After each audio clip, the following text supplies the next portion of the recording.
Hello guys, നമ്മൾ ഇന്ന് ചെയ്യാൻ പോകുന്നത് ഒരു മാജിക്കാണ്. നമ്മൾ അതിനു വേണ്ടി എടുത്തേക്കുന്ന ഒരു രൂപ കോയിനും ഒരു ഗ്ലാസും ഒരു കർച്ചീഫുമാണ്.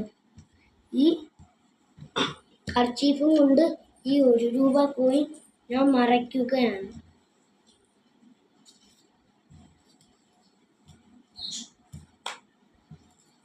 അതുകൊണ്ട് ഒരു രൂപ കോയിൻ ഇവിടെ ഇരിപ്പുണ്ട്.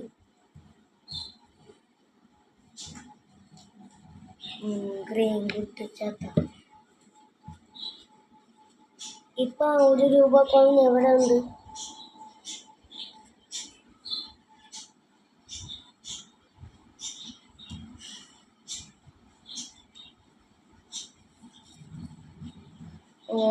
ഗ്രീൻ കുട്ടിച്ചാത്ത. ഇപ്പൊ ഒരു രൂപ കോയിൻ താണ്ടിരിക്കുന്നു.